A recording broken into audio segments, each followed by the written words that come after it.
Oh, Romeo, we can't keep doing this. Why not, baby? I want to be together. Time's up. Session's over, Romeo. I'll see you next week for your 3 p.m. CBT evaluation. CBT evaluation, wow. Okay, is that what we're gonna call it? Ugh! Get out of here, Romeo. I hear my next client in the waiting room. Okay, do you prefer cash or credit? My insurance ended since I lost my job. I'll have to pay out of pocket. Ugh! Get out of here. We'll figure it out later. Okay, bye, baby. I love you. Love you too.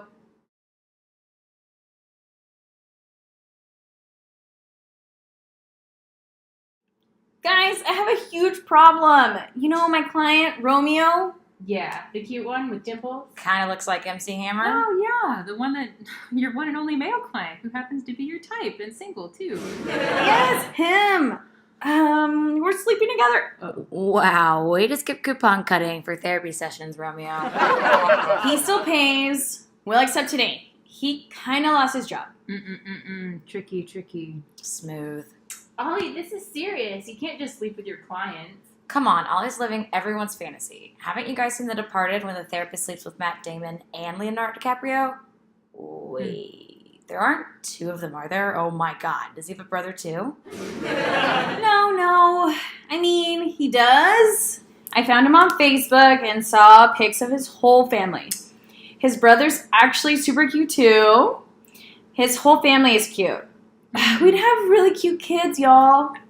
Well, that violates our APA ethical codes. Not sure that's the biggest ethical code violation there. That's true. You're right, Roxy. We should probably address the whole sleeping with your client thing first. Well, when you say it like that, it kind of sounds bad. What's the code of violation there?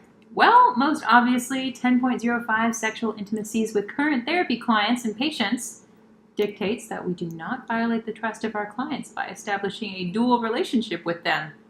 This puts them at a severe disadvantage. The therapist is now using their powerful position in the client's life by serving their own goals and wants. So, what kind of position? Good one. Yeah, this is not only a violation of APA's Code 10.05, but this is also in violation of the principle of fidelity and responsibility. Thank you. Should I just read the whole thing? Yes. Or here, you can read this, Louisa. I don't want to read it. Psychologists establish relationships of trust with whom they work. They are aware of their professional and scientific responsibilities to society and to the specific communities in which they work. Psychologists uphold professional standards of conduct, clarify their professional roles and obligations, accept appropriate responsibility for their behavior, and seek to manage conflicts of interest that could lead to exploitation or harm. In sum, this is far from ethical. Mm-hmm. So, what are you going to do, Ollie? I don't know. I think I might be in love. What do you guys think? You know, not just as my girlfriends who wish they were sleeping with him too, but as my colleagues. Well, if it were me, I'd probably visit the Code of Ethics and see what the greats have to say about the matter. What? Yeah, go through Kitchener's Practitioner's Guide for Ethical Decision Making. You know, the one with autonomy, justice, fidelity, beneficence, and Disney or Angelina Jolie's debut, Non-Maleficent. Here, I pulled it up on my phone. Let's go through it together, shall we? Great, I've got it too. I'll read it with you. I ordered a beer, so I'll just be watching. Okay, so step uno. Identify the problem. This goes into information gathering and getting clarity in what type of problem we've got. In layman's terms, Roxy, it's the who, what, when, where, and why of the problem. So that would be Ollie and this guy looks like MC Hammer in her office doing the deed. Okay, got it. Thank you, Roxy. Step 2, apply the Code of Ethics. This will be easiest once the problem is clear. The problem could have several codes that will guide you to a solution. So we have to find out the code. Step 3, Determine the nature and dimensions of the dilemma. This means piecing the moral principles, consulting literature, and your team of colleagues and supervisors, the biggest experts of our association. And that is where we come in. Oh, we, huh? Yeah, you and your beer. You know, I was reading the Code of Ethics the other day, and I actually have an ethical obligation to tell you that you are making our field look bad. Anyway, children. Well, I'm glad to hear you were reading. Reading and remembering all the codes that you violate, including APA Ethical Code 2.06, personal problems and conflicts. Psychologists refrain from initiating activity, like drinking mid-work day or sleeping with their clients when they know that they should not, and that there's a substantial likelihood that their personal problems will prevent them from performing their work-related activities in a competent manner. Thank you. That was helpful. Step 4. Generate potential courses of action. Create a game plan that considers all different options. Options. Keep doing what you're doing and give him free therapy. Or wait 5 years like APA asks you to and then do those things. Or you could just stop seeing him and then wait 5 years and see what happens at that point. I mean, I don't think Romeo is your soulmate, Ollie. Chances are, if you stop seeing him, you'll forget his name in a couple of weeks. You'd love it if he were single, wouldn't you, Margaret? Step 5. Consider the potential consequences of all options and determine a course of action.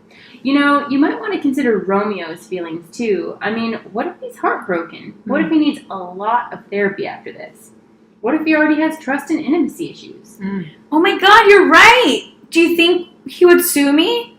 Maybe call a lawyer.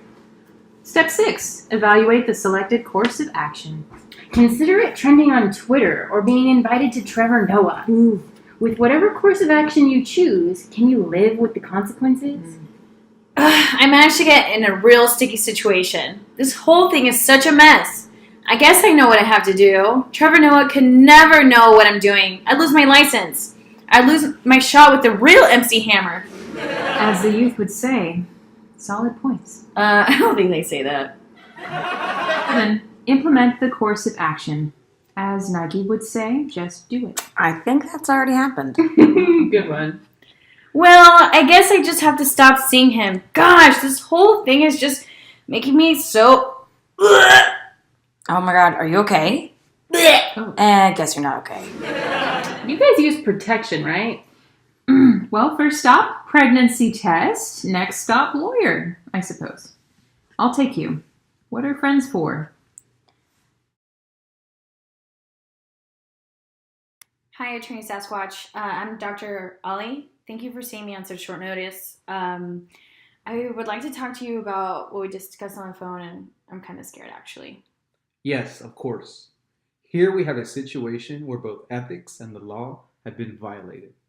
As a lawyer, it is clear that professional psychotherapy never includes sexual intercourse, sexual advances, or any other sexual contact or behavior. Yeah, I get that. Thank you. According to the law, any act of sexual contact, sexual abuse, sexual exploitation, or misconduct or sexual relations by a therapist with a patient is unprofessional, illegal, as well as unethical, and set forth in Business and Professions Code Section 726, 729, 296, 4982, 4992, 4989, and last but not least, 4999. 5, 6, 7, 8. What does that even mean? What does that mean for my license? Sexual contact means the touching of an intimate part of another person, including sexual intercourse. Oops. Touching means physical contact with another person, either through the person's clothes or directly with the person's skin. Gosh darn it. Got me again. I'm guilty. Intimate part means the sexual organ, anus, groin, or buttocks of any person, and the breast of a female. All right. That just sounds awkward. Okay, well, thank you, Attorney Sasquatch. Just one more question. What if I think I might, with baby? You know, when two pairs of genetics merge and one of them looks like MC Hammer? I think I'm pregnant. Come again? I think I'm going to be pregnant with my client's baby. I bill by the hour, Dr. Ali, and I do take cash. Oh, Romeo!